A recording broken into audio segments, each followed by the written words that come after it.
Camping with the President by Ginger Wadsworth, illustrated by Karen Dugan. President Theodore Roosevelt mounted his favorite horse and shook the reins. He and Renown shot out the White House stable door. They galloped straight for the woods on their daily ride. As always, hooves pounded behind them. The president made sure that the Secret Service had to ride hard to keep up with him.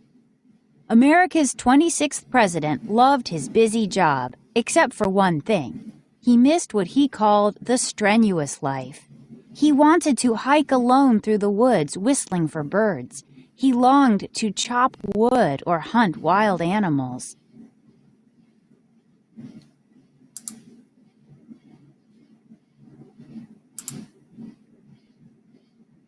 Most nights, he set aside time to read. Some of his favorite books were about nature. One evening in the White House, the president finished John Muir's newest book, Our National Parks. The author's descriptions of California's Yosemite National Park fascinated the president. He tried to picture the 3,000-foot-high walls that surrounded Yosemite Valley. Besides all the waterfalls, there were granite boulders bigger than buildings, with names like Half Dome and North Dome. Distant mountain peaks soared over 10,000 feet into the sky. Muir's nature essays clearly indicated a man with strong opinions about land preservation. Roosevelt enjoyed lively discussions. It would be exciting to talk with the country's best-known expert on conservation and explore Yosemite. But why couldn't he? He was the president of the entire United States, wasn't he? The president picked up his pen. He wrote so fast that his spectacles danced to the tip of his nose. Dear Mr. Muir, I am coming west. I want to go camping with you and no one else.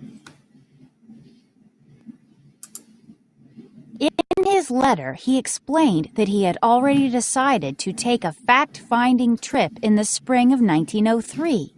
Roosevelt had never seen the Far West, and he was eager to meet the people and learn about the natural resources, such as minerals, trees, and water. This visit would help the president make better decisions about the region in the future. Roosevelt wrote Muir that he would first visit Yellowstone National Park.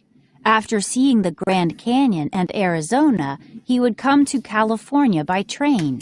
To wrap up his trip, the president asked Muir to guide him through the Yosemite area. While camping and avoiding dignitaries, they could talk.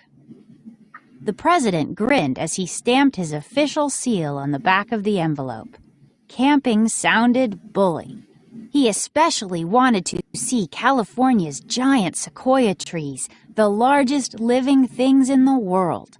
4 whole days in the Yosemite wilderness. The president felt giddy with excitement. He would have to get some Western clothes. Months later, the president's special train sped southeast across California, from Oakland on the coast to reach the tiny town of Raymond at the end of the railroad line. I am delighted to meet you, President Theodore Roosevelt said, pumping Muir's hand up and down. Stop and check. Ask and answer questions. Why does the president want to talk to John Muir? Go back to the text to find the answer.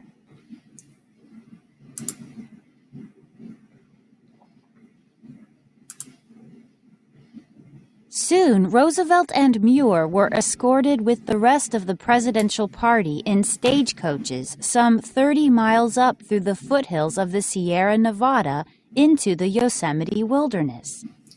The 2 men stood in the Mariposa Grove of big trees in front of the Grizzly Giant, one of the largest giant sequoia trees in the world. On either side of Muir and Roosevelt, important men, including George Pardee, governor of California, posed for the cameras. Poof! Burning white flash powder blinded them. Roosevelt smiled his famous toothy grin for the cameras. Reporters would write about the grizzly giant and the other trees in this grove, but they wouldn't have much else to write about because the president didn't plan on seeing them anytime soon. The president announced that he was prepared to go into the Yosemite with John Muir. "I want to drop politics absolutely for 4 days." He punched his fist in his hand for emphasis.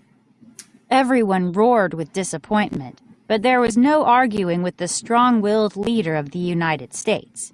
He waved away the reporters. All the dignitaries climbed into their stagecoaches. 30 cavalrymen mounted their dapple-gray horses. They saluted their president. Finally, the president even ordered his Secret Service men to stay away.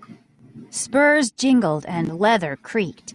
The president watched everyone head down the zigzagging road to the nearest town.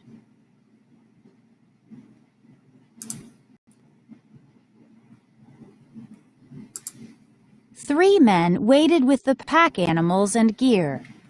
They were under the watchful eye of Government Ranger Charlie Leidig. Charlie's family ran a hotel in Yosemite Valley, where he had lived and worked his entire life. He was the perfect man to be in charge of the day-to-day details of the camping trip. Centuries-old giant sequoia trees surrounded Roosevelt.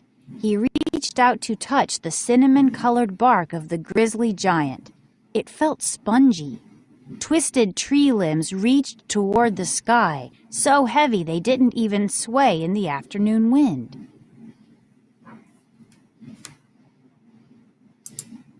Deep in the forest, a squirrel chattered. Then a bird sang. The president whistled back, hoping to draw out his first Yosemite bird. A robin dropped from a branch and pushed debris about on the forest floor. Roosevelt pulled out a pocket-sized notebook he always carried. He wrote down Yosemite Wilderness, May 1903. Robin. Then the president sucked in a deep breath of brisk mountain air. "Now this is bully," he shouted. "Boys, let's build a campfire."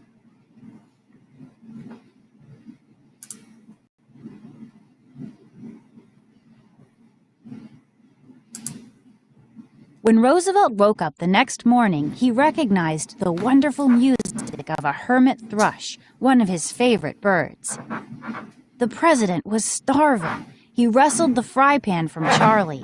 Before long, bacon-scented smoke drifted into the forest. Then the president scrambled 6 eggs beside the slab of bacon. He ate a huge breakfast, happy to be away from the White House cooks who fussed over his diet. After nibbling on a crust of bread, John Muir picked up a sequoia cone. He shook it. Tiny dark seeds, much smaller than snowflakes, spilled out. Muir explained that from just one seed, the grizzly giant had sprouted about 2,000 years earlier. Other trees in the grove were almost as old. Many were hundreds of years old. Sequoias, Muir added, grew on the western slopes of the Sierra Nevada, but nowhere else in the entire world. Roosevelt's eyes widened with surprise. Stop and check. Ask and answer questions. Why is the president surprised? Find details in the text to support your answer.